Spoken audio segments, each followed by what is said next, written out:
Hello and happy Thursday, everybody. I hope you have some plans for this weekend if you are celebrating Easter. If not, I hope you can enjoy a long weekend regardless. So, today we are talking about one of my favorite joint friendly recipes that I love to have around spring or Easter time. And I'm also going to be talking about the different types of joint friendly flours that are used in these recipes and commonly used in joint friendly recipes. And I'm going to talk about what they are, their health benefits, and also where to find them. So, before we get started, though, for those of you who are new to my community and aren't familiar with who I am, my name is Jessica Melnick. I am the proud founder of the Anti Arthritis Method, the host of the Happy Joints Arthritis Solutions Group. I am a registered holistic nutritionist, and I help both women and men with various forms of arthritis get back to living life the way they choose to, not the way that they have to. So, today, let's get into this recipe that I'm going to share with you. I will be attaching the link below this post and also on my YouTube channel once this video is uploaded there. It is from a wonderful blog called Heartbeat Kitchen. And this is a perfect example of the type of recipe that I would share with my clients inside of my anti-arthritis method program during the elimination phase of the program.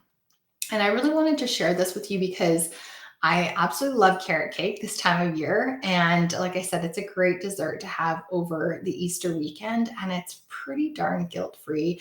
I would even say you could get away with eating this for a breakfast or two. So, for those of you who are not familiar with joint-friendly baking, it can seem a little intimidating at first because we are going to use different flours and ingredients that you might not be familiar with. But what I want to tell you is that they really aren't that difficult to find. So you can either get them at your local health food store or even on Amazon. And if you follow the recipe, which usually recommends weighing the ingredients and the flours, it's just like regular baking. So I do encourage you, though, if you are using some of these flours, to get yourself an inexpensive kitchen scale so that you can measure the amount by gram, as the recipe may or may not call for. It's just a better way to be really accurate because sometimes different flours have different weights, and it's really important to get the weight correctly when you are doing this type of baking. So, like I said, I'm going to explain what these types of flours are, kind of what their health benefits are, where you can find them. And I'm also going to be talking about something called a gelatin egg. So, eggs are a very common allergen. A lot of people have sensitivities to eggs that they may or may not know about. And so, when we're doing joint friendly baking, especially during the elimination phase of the protocol that I use, we are taking eggs out and we are replacing them with something called a gelatin egg when it comes to baking. So I'm going to talk a little bit about gelatin and the numerous health benefits as well, and how you actually go about making a gelatin egg. Again, super, super simple, you guys. And I just really want to make this just more familiar to people because I think, like I said, it can be really intimidating for people to try new ingredients. But it's like anything else. If you just give it a try, you're going to see that it's a lot easier than you think, and there's nothing to be worried about. So, one of the first flours that is used in this recipe is called tiger nut flour. So, tiger nuts are actually not a nut. So, I know the name is kind of confusing. Tiger nuts are actually a small tuber. And it is a really good source of fiber to control blood sugar and also can help lower bad cholesterol. And it contains prebiotic starch that actually feeds the good bacteria in our guts. So it's an amazing, amazing flour. And tiger nuts are also high in antioxidants and have antibacterial properties to help our immune system fight off infections. So, how incredible is that? And this is what we call tiger nut flour. You can find it at local health food stores. You can also find it on Amazon. There's also a wonderful website called shopaip.com where you can order things from as well. Naturamarket.ca in Canada. So not hard to find. It might not be readily available at like a small grocery store, but again, it's one of those things where you just have to give it a try. It's really not that difficult to find. The second flour that's used in this recipe is arrowroot flour. This one's a little bit more common.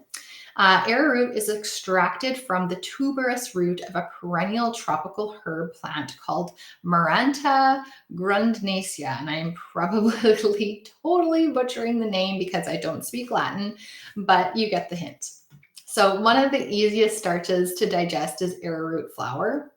And it's why arrowroot cookies are marketed for babies because it's really easy for their tiny little developing tummies. And it is also a really great alternative to cornstarch or flour to thicken gravies, stews, etc. So it keeps things gluten free. Cornstarch is also something that a lot of people are sensitive to because corn is one of the most genetically modified and highly sprayed crops that we can that are out there. So corn is a huge sensitivity allergen irritant to a lot of people. So arrowroot is a great substitution for that. And like I said, one of its main benefits is improving our digestion. It eases constipation and diarrhea or IBS symptoms in general, and it also boosts the immune system. And just like tiger nut flour, arrowroot flour is commonly found at health food stores. If you have a larger grocery store, like I do where I live, they actually have an amazing health food section with some of these flours as well. And like I said, if all else fails, Amazon has basically everything under the sun. So they would have some versions as well. I do encourage people to get organic versions. I do think they are better quality. You are also not getting the chemicals from the sprays and things on various crops if you are using organic. Now, coconut flour is the third flour that's used in this recipe, and this one is pretty common. Like I said, you can find this at larger grocery stores usually. There's a lot of different brands out there. Health food stores have it.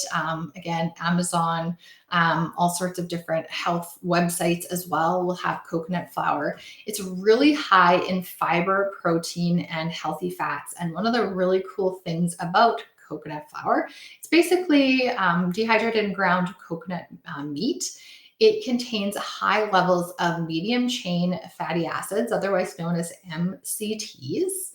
And MCTs act as important nutrient and metabolic regulators in the body. So they're actually really easily digested. They go straight to the liver where they have a thermogenic effect and the ability to affect our metabolism positively. So it can actually help with weight loss. Coconut flour is also high in really good fiber, which is super important for us to be regular, to stave off constipation, and to help our body detoxify through our bowel movements. And let's look at, in terms of the fiber from the coconut flour, also has prebiotics in it that help the probiotic bacteria that are living in our gut, and it helps them thrive. So this is super, super important. We also need to feed those healthy bacteria in our gut so that they don't get overrun by the bad bacteria in our gut. And various forms of fiber are considered prebiotic, which means that they feed our probiotics. So really important to get these kinds of foods into our bodies. And it also helps encourage optimal digestion again. Another really great thing about coconut flour is that it's lower in carbohydrates than other common flours. So it's a really good choice for anybody that is trying to balance their blood sugar, keep that stable, especially for people who are diabetic or pre-diabetic. And unlike higher carb flours, coconut derived flour has a much more mild effect on blood sugar levels. So it's not going to spike your blood sugar like a corn flour or a wheat flour would do. And it also, again, comes with all that beneficial fiber and also has healthy fats, those MCTs, and it has protein as well. So it's a really well balanced flour that can help you feel fuller longer and make you less likely to overeat. So, again, this can also help with some weight loss in addition to increasing our metabolism. And it can also help lower bad cholesterol. So a study on a coconut flour actually showed that it was able to significantly reduce bad LDL cholesterol levels, total cholesterol, and triglycerides in the subjects of that study. So amazing. And lastly, because of its rich source of fiber, which helps lower bad cholesterol and triglycerides, flour from coconuts is also known for boosting heart health. So, research actually links a high intake of dietary fiber with a reduced risk of developing coronary heart disease as well as dying from the disease. So, fiber is super, super important, and you're going to find that in good quantities in these flours that are in this recipe. And lastly, the one other ingredient I wanted to showcase in this recipe is gelatin. So I'm not talking about Jello or the Knox gelatin powder that you find in the baking aisle in your grocery store, where you're going to use that to make jams or jellies. I'm talking about a good grass-fed, pasture-raised gelatin powder. A really nice brand is called Great Lakes. That is one that I love to use and I recommend to my clients. I don't know that many other really good organic, like pasture raised, grass fed gelatins on the market, but gelatin itself is a type of protein which is derived from collagen. And it is found in animal parts that provide us with the important amino acids, which is the building blocks of protein. It's actually made up about 98% to 99% of protein by weight, and it's considered unusually high in amino acids, glycine, and proline. And most of us don't consume enough gelatin nowadays because it's most prevalent in animal parts that we don't consume anymore. So things like, skin, marrow, and tendons. So back in the day, our grandmas and maybe our moms even would make bone broth. Which would be, you'd boil the animal bones or the chicken carcass for hours, and you'd season it and you'd use that as a base for soups. Well, a lot of us don't do that anymore because it is time consuming. So we often buy like the bouillon cubes, or we often buy pre-ready made broth, but it doesn't have the beneficial gelatin and nutrition in there. So we do want the actual bone broth when it comes to getting our gelatin. Otherwise, like I said, with the gelatin powder, you can easily add it to a hot beverage. Doesn't taste like anything. You can drink that. I know I add mine to. Sometimes I'll make myself like a green tea latte with coconut milk in it instead of dairy milk, and add some gelatin in there. It's a really great boost of protein. And it has, let's just go into some of the beneficial effects of the gelatin. I could go on. I get a little excited sometimes and go off on tangents, as I'm sure you can tell.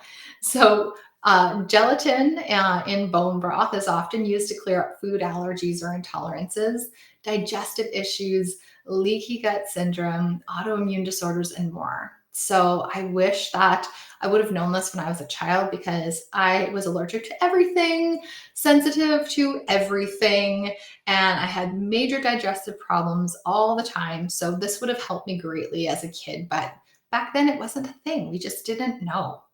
So, benefits of gelatin include helping treat conditions that affect our gastrointestinal tract, such as inflammatory bowel conditions. It also helps protect our joints and lower our joint pain. It improves our sleep, lifts our mood, improves our cognitive abilities, supports skin elasticity, maintains heart function and skeletal strength, and it also helps us feel full because of that added protein. So again, where to find gelatin powder like the Great Lakes brand? I had to order mine on naturamarket.ca. I'm in Canada. There's thrivemarket.com in the US. There is Shop AIP. I believe that is also US based. Health food stores may be able to order this in for you, or it's likely that they also have their own, or they already carry it. They already carry that or several other brands. And again, when all else fails, Amazon has everything. You can also find it there. So making a gelatin egg for the purpose of this recipe, there's a link in there that's going to show you how to do that. It's super simple. It literally involves sprinkling the gelatin powder over some water and then adding a little bit of warm water to whisk it up after. And then you just add it to the rest of the ingredients. and you just pour that batter into the cake pan. So yes, some of these ingredients might be a little more unusual to you. Maybe you're not familiar with them, but they all have amazing purposes that are going to help with your joint health and your health in general. Amazing alternatives to our regular flours. So I hope this was helpful. Like I said, I'm going to put the link to the recipe below this post. If you have any questions, let me know. I hope you have a wonderful weekend, and I will see you again next week. Take care, everybody.